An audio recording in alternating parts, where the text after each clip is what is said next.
जी अस्सलाम वालेकुम। कैसे हैं आप? मेरी दुआ है कि सब जहाँ भी हों खैरियत से हों। अल्लाह ताला सबको अपने हिफ्ज़ ईमान में रखे। हमारे यहाँ काफ़ी दिनों से मौसम अच्छा जा रहा था, लेकिन अब लगता है कि बारिशें शुरू हो जाएंगी। अच्छी भली धूप भी हो तो एकदम से बारिश आ जाती है, फिर धूप निकल आती है। थोड़ी देर पहले हल्की सी बारिश हुई थी, लेकिन हवा चलने की वजह से खुश्क हो चुकी है। ये मेरा बाहर का पौधा है, इसके ऊपर फूल आने स्टार्ट हो गए हैं। ये भी छोटे छोटे से हैं, लेकिन कुछ ही दिनों बाद आप देखेंगे कि माशाल्लाह बहुत बड़े बड़े से हो जाते हैं, जैसे बिल्कुल वाइट गोभी होती है उस तरह के नज़र आते हैं। थोड़ी देर पहले मैंने मौसम चेक किया तो वहाँ पे लिखा हुआ था कि अब बारिशें स्टार्ट हो जानी हैं, कल से 1-2 दिन तक मुसलसल बारिश रहेगी। ये भी बाहर का पौधा है, अभी इसके ऐसे फूल से निकलने शुरू हुए हैं, लेकिन कुछ दिनों तक ये खिल जाएंगे। बाकी जो यहाँ पे बड़े बड़े थे वो मैंने काट दिए हैं, उनके फूल ख़त्म हो चुके थे। और ये फूल हमारे नेबर्स के हैं, इनकी खुशबू मोतिये जैसी होती है। बच्चे उठ चुके हैं, उनसे मैंने पूछा कि आप लोगों ने क्या नाश्ता करना है, तो आज तकरीबन सभी का एक ही नाश्ता था। किसी ने भी मुख्तलिफ नाश्ते की डिमांड नहीं की, तो फिर मेरे लिए भी ईजी था, मैंने सबको एक जैसा ही बना दिया। मेरे हस्बैंड और छोटा बेटा हनान चाय और इसके साथ ये फ्राई टोस्ट खुशी से खा लेते हैं, लेकिन ध्यान को इतने पसंद नहीं आते। आज उसने भी बोला कि मम्मा चाय और फ्राई टोस्ट खाने हैं, तो मेरे लिए आसान हो गया। मैंने कहा चलो ये तो काम ही ख़त्म हुआ। जितनी देर में चाय पकेगी उतनी देर में सबके टोस्ट भी फ्राई हो जाएंगे। इन्हें बहुत ध्यान से पकाना पड़ता है थोड़ी सी भी आग तेज़ हो जाए तो ये जलने स्टार्ट हो जाते हैं। जितनी देर में चाय पकती है मैं हस्बैंड के लिए एक और स्लाइस बना रही हूँ।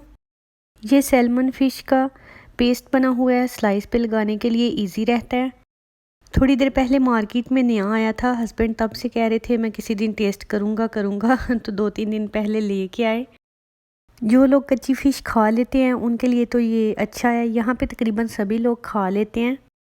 लेकिन मुझ जैसे देसी लोग जो सालन और हांडी के शौकीन हों उनसे ये नहीं खाया जाता। और ये देखें जी, सबको नाश्ता देने के बाद मैं अपने लिए बनाने लगी हूँ। और अपने लिए मैं आज कच्ची गोभी के पराठे बनाऊँगी। हमने तो शुरू से पकी हुई गोभी के पराठे खाने सीखे हुए हैं, लेकिन ये नया तरीका था पराठे बनाने का। ये इंडियन लोग बहुत शौक से बनाते हैं, जैसे मूली के पराठे बनते हैं बिल्कुल वैसे ही होते हैं कि पहले गोभी को कद्दूकस कर लेना है, फिर इसमें थोड़ा सा साल्ट ऐड करके 10 मिनट के लिए रख देना है।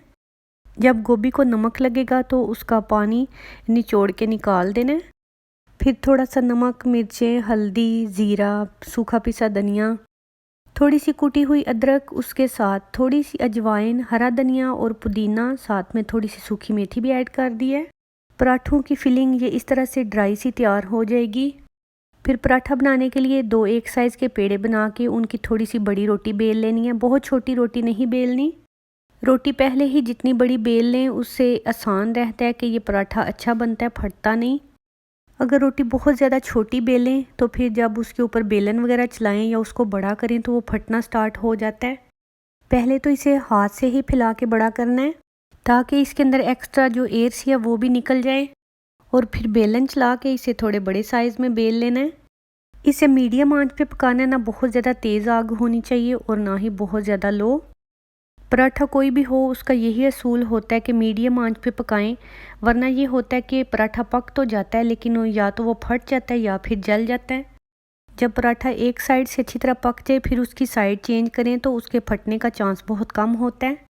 मैं पराठे और रोटियां बड़े ही साइज़ के बनाती हूँ, मुझसे छोटी बनती भी नहीं। कभी कभी बहुत शौक जब आता है तो फिर मैं सोच समझ के छोटी रोटियां बनाती हूँ। ये देखें माशाल्लाह से कितना ज़्यादा अच्छा पराठा बन के तैयार हो गया है। इसकी फिलिंग भी किनारों तक आई हुई है। इसके अंदर की गोभी भी आपको नज़र आ रही है, बिल्कुल परफेक्ट पक चुकी है और बहुत ही पतली लेयर बनी है, ऊपर से भी बिल्कुल क्रिस्पी बना है। एक फूल गोभी से तकरीबन 2 पराठे बनेंगे मेरे। मैंने चूँकि बड़े साइज़ के बनाए थे इसलिए 2 ही बने, छोटे बनाने हों तो ज़्यादा भी बन सकते हैं। हमारे घरों में बड़ी बड़ी सी रोटियां बनाने की आदत है, इसलिए मुझे भी वही पड़ी हुई है। कुछ घरों में छोटी रोटियां बनती हैं, मुझे कभी कभी वो भी अच्छी लगती हैं। कभी कभी मेरा दिल करता है कि छोटी भी रोटियां बनाऊं, लेकिन चाहने के बावजूद भी नहीं बनती। फिर जब मुझे बहुत गुस्सा आता है तो मैं पूरी कोशिश करती हूँ कि सोच समझ के ही छोटी रोटियां बनाऊं। मैं पेड़ा छोटा बना भी लूँ तो आदत पड़ी हुई है कि उसे बड़ा बेल लेती हूँ, फिर उसे खींच खींच के उसी बड़े साइज़ की कर देती हूँ। जिस दिन मैंने छोटी रोटियां बनानी हो, मैं सुबह से सोचती रहती हूँ कि आज मैंने छोटी बनानी है, तब जाके मुझसे छोटी रोटियां बनती हैं। अभी अल्हम्दुलिल्लाह से नाश्ता तो अच्छी तरह से कर लिया है। मैंने तो काफ़ी हैवी किस्म का कर लिया, बाकी का मुझे पता नहीं, उनको जब भूख लगेगी तो फिर वो खा लेंगे। ये सारा खाना मैं रात के लिए बनाने लगी हूँ। रात के लिए हमने ग्रिल का प्रोग्राम रखा हुआ था, मेरे हस्बैंड ने काम से लेट आना था। अभी मैं ब्लैक पेपर वाले चिकन विंग्स की मैरिनेशन करने लगी हूँ। दही के अंदर मैंने अदरक लहसुन का पेस्ट, थोड़ा सा ऑयल, सॉल्ट, लेमन, साथ में धनिया ज़ीरा पाउडर और टिक्का बोटी मसाला ऐड किया है। बाकी सारे मसाले मैंने बहुत थोड़े से डाले हैं क्योंकि ब्लैक पेपर वाले बनाने थे तो फिर उसका फ्लेवर ज़्यादा आना चाहिए, वो मैंने थोड़ी ज़्यादा ऐड की है। अभी मैं चिकन फिले की मैरिनेशन करूँगी, जिन्हें मैं चटनी का टेस्ट दूँगी। उसके लिए हरी मिर्च, धनिया और पुदीना के पत्तों की चटनी बना ली है। इन्हें मैंने थोड़ा थोड़ा सा मोटा ही कूटना है, बहुत ज़्यादा बारीक नहीं करना। थोड़े जब बड़े बड़े पत्ते हों तो फिर इनका खाने टाइम अच्छा सा फ्लेवर आता है। बहुत बारीक चटनी बना दी जाए तो फिर वो सारा एक ही जैसा बन जाता है, इसलिए मैंने इन्हें मोटा मोटा सा दरदरा सा कूटा है। सारा कुछ मैं जल्दी जल्दी से कर रही हूँ क्योंकि मैं थकना स्टार्ट हो गई हूँ। मैं किचन में आई हुई थी, सबको नाश्ता कराने के बाद मेरा दिल किया कि मैं यहाँ से फारिग हो के ही बाहर जाऊँ। मैंने लंबा काम ही सर पे डाल लिया था, लेकिन फिर अपने आप को तसल्ली दी कि चलो अभी ख़त्म कर दूँगी, फिर शाम तक मुझे किचन में आने की ज़रूरत नहीं पड़ेगी। चीज़ों की जब मैरिनेशन हो जाएगी फिर बाकी का दिन मैं अपने और काम निपटा लूँगी। ग्रिल फूड खाने के लिए हमें सारी तैयारी खुद ही करनी पड़ती है। यहाँ पे पाकिस्तान जैसा माहौल नहीं होता कि चलो बारबेक्यू खाने बाहर चलते हैं। वहाँ पे जैसे ढाबे और रेहड़ियों पे ग्रिल फूड मिलता है, यहाँ पे वैसा कुछ भी नहीं होता। जब कुछ ऐसा खाने का दिल हो तो फिर प्रॉपर तरीके से हमें रेस्टोरेंट ही जाना पड़ता है, और जब रेस्टोरेंट का मुंह बना लें तो फिर अच्छा खासा बिल पे करके वहाँ से निकलते हैं। ऐसा नहीं होता कि वहाँ गए हों तो सिर्फ बारबेक्यू खा के वापस आ जाएं। यहाँ पे पाकिस्तानी और इससे ज़्यादा इंडियन रेस्टोरेंट्स हैं। कुछ जगहों पे तो हलाल मीट नहीं मिलता, लेकिन कुछ जगहों पे हलाल होता है और सबका इतना ज़्यादा टेस्टी नहीं होता कि हम बार बार जाके खाएं। उनमें से एक आध जो अच्छा लगता है वहाँ पे बार बार जाके भी बंदा उकता जाता है। इसलिए फिर जब मुख्तलिफ फ्लेवर लेने का दिल हो तो घर में ही कुछ ना कुछ ट्राई करते रहते हैं। अल्लाह का शुक्र है, तीनों चीज़ों की मैरिनेशन हो चुकी है। मशीन में बर्तन लगाने के बाद जाके मैं सोफ़े के ऊपर टांगे रख के अच्छी तरह से रेस्ट करूँगी, क्योंकि बहुत ज़्यादा थक चुकी थी मैं। और काफ़ी ज़्यादा रेस्ट करने के बाद, अम्मी को फ़ोन वगैरह करने के बाद, घर के छोटे मोटे काम किए और अभी शाम होने वाली है। ग्रिल में मैंने आग जला दी है, साथ में सोफ़े को साफ़ किया था, उसके ऊपर गद्दियाँ वगैरह रखने लगी हूँ। गर्मियों में ये गद्दियाँ हमने इस डिब्बे के अंदर रखी होती हैं, सर्दियों में अंदर ले जाते हैं। ये सारी सोफ़े के ऊपर मैंने सेट कर दी हैं। अभी अंदर जाऊंगी, सलाद वगैरह बनाऊंगी और बाहर आके ग्रिल करूंगी। पहले मैं गार्लिक ब्रेड और हलाल सॉसेजेस ग्रिल कर रही हूँ। ये यहाँ से हलाल मिलते हैं, बच्चे बहुत शौक़ से खाते हैं। यहाँ के सारे ही बच्चे बहुत शौक़ से खाते हैं और मेरे बच्चे कभी कभार खाते हैं, क्योंकि मुझे इतने पसंद नहीं, इसलिए मेरा बनाने का या इन्हें देने का दिल नहीं चाहता।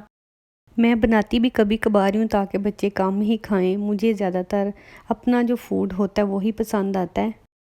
पाकिस्तान में जैसे कबाब वगैरह मशहूर होते हैं, यहाँ पे ये इसी तरह से खाए जाते हैं। हर बंदा जब भी बाहर निकलता है तो बहुत इजी होता है, ये पेट्रोल पंप्स पे, शॉप्स पे, हर जगह अवेलेबल होते हैं। आते जाते बस बंदे लेके खाते रहते हैं। ये सॉसेजेस इतने हेल्दी नहीं गिने जाते, शायद इसी वजह से मुझे होता है कि अनहेल्दी चीज़ बच्चों को ना ही दी जाए। और बच्चों को तो ये इतने पसंद होते हैं, इन्हें अगर हर रोज़ भी दिए जाएं तो वो शौक़ से आराम से खा लें। हम जब ग्रिल करते हैं तो बाहर ही बैठ के खाते हैं, बच्चे बाहर नहीं आते, क्योंकि यहाँ पे कोई ना कोई मच्छर या मक्खी फिर ग्रिल के ऊपर आना शुरू हो जाते हैं और बच्चों को बहुत अजीब लगता है कि हमारे खाने के पास ये क्यों घूम रहे हैं। बच्चों को मैंने खाना दे दिया है, उन्हें मैंने बोला कि आप अंदर ही बैठ के खा लो, हम बाहर बैठ जाते हैं। माशाल्लाह अल्हम्दुलिल्लाह बच्चों को देने के बाद अभी मैं खुद खाने लगी हूँ। ये मेरे फेवरेट खानों में से एक है। ग्रिल खाने के साथ हरी चटनी और सैलेड और साथ में गार्लिक ब्रेड, पीता ब्रेड वगैरह बहुत ज़्यादा अच्छा टेस्ट देते हैं। ये मैं एक जग लेके आई हूँ, मुझे काफ़ी अच्छा लगा था। आपको पता नहीं पसंद आता है या नहीं, लेकिन मुझे थोड़ा यूनिक सा लगा। ये थोड़ा सुराही टाइप बना हुआ था, इसलिए मुझे पसंद आया। मेरे पास पहले भी एक है, उसके साथ गिलास भी हैं। ये खाली जग है, बस इसके ऊपर ये था कि एक ढक्कन लगा हुआ है। इसकी शेप भी थोड़ी सी डिफरेंट थी, इसलिए मैंने ले लिया। इसी के साथ ही मेरे व्लॉग का इख्तिताम होता है। इंशाल्लाह फिर मिलेंगे। दुआओं में याद रखें। आपके लिए बहुत सी दुआएं। अल्लाह हाफिज़।